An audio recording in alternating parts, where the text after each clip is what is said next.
In the previous concepts, we have discussed how pollen grains are formed, how pollen grains are transferred by a mechanism known as pollination, and how pollen grains are deposited on the stigma of a carpel. Now, let us see how or what type of interaction takes place between the pollen grain that is deposited on the stigma of a flower. So, all the pollination process that takes place may not be guaranteed with the right type of pollen grain being deposited on right type of stigma.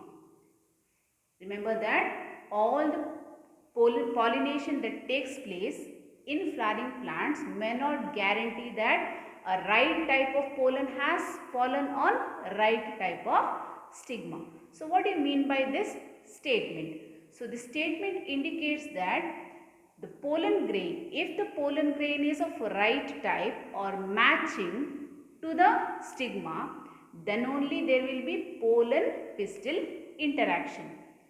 If a mismatched pollen grain or a wrong type of pollen grain falls on the stigma of a flower, then the stigma will not allow the pollen grain to germinate. Okay. So, the stigma has the ability to check the type of pollen grain that is deposited on the stigma. Okay. So, stigma has or the pistil has a type of mechanism where they can recognize the type of pollen grain. Okay. So, stigma recognizes the pollen grain by continuous dialogue or by which is mediated mainly by secreting certain chemicals. So, some of the chemicals like boron or chemicals like sucrose, etc. So, a type of chemical substance is released on the stigma, and this stigma has the ability to check the compatibility. Compatibility means to check whether the pollen grain is of right type or it is not matching or it is of wrong type. So, what happens if wrong type of pollen grains get deposited on the stigma? The stigma will reject that pollen grain, and only if right type of the pollen grain gets deposited on the stigma, then the stigma will accept that pollen grain and will allow the pollen grain to germinate. Okay. So, we can study this in detail while studying pollen pistil interaction. So, first we will look into the definition of pollen pistil interaction. So, pollen pistil interaction is all those events that occur from deposition of pollen grain on the stigma of a flower till the entry of pollen tube into the ovule. So, all those events that occur is known as pollen pistil interaction.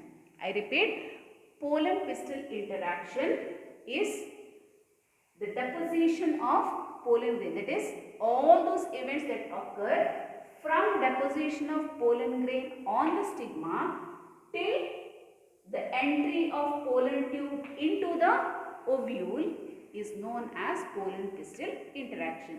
Let us see what type of events that occur during pollen pistil interaction. In pollination, we have studied that there are various pollinating agents that help in pollination. That means that help in dropping the pollen grain or depositing the pollen grain on the stigma.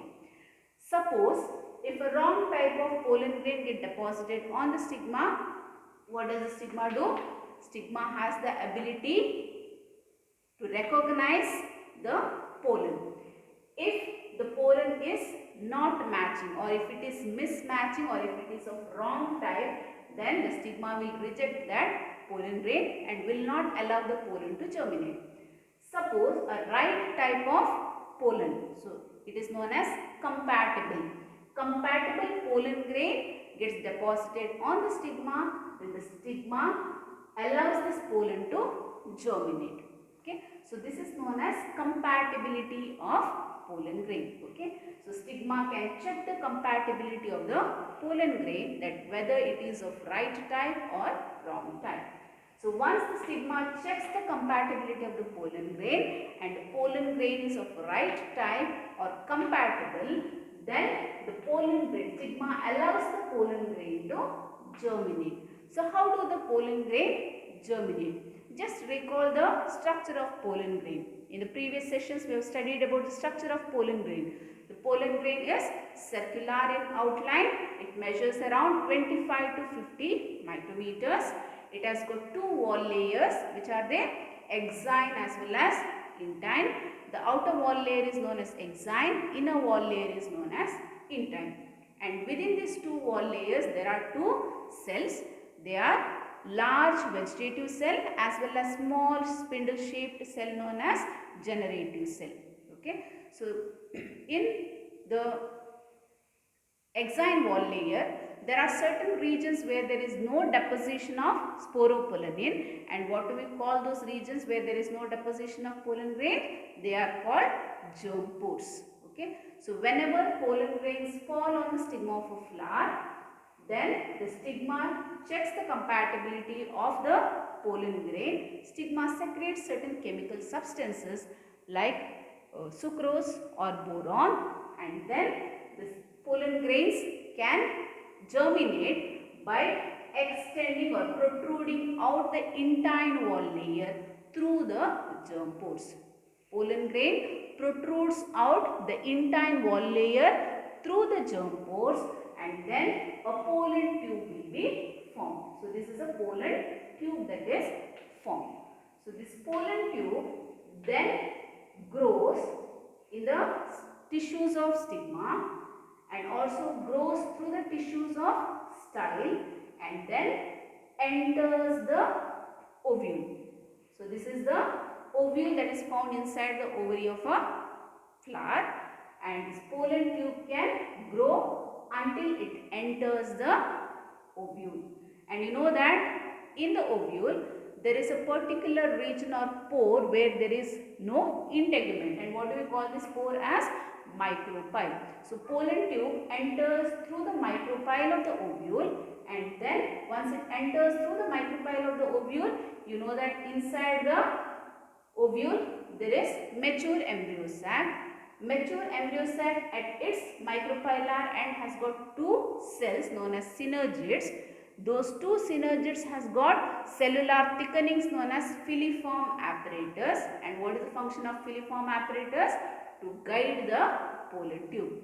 So once the pollen tube enters through the micropyle, then the filiform apparatus of the synergids will guide from where to enter.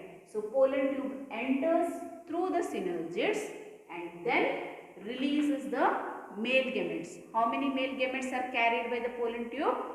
Each pollen grain produces two male gametes, and two male gametes are carried through the pollen tube and two male gametes are released inside the embryo sac. Remember that in angiosperms, each pollen grain produces two male gametes.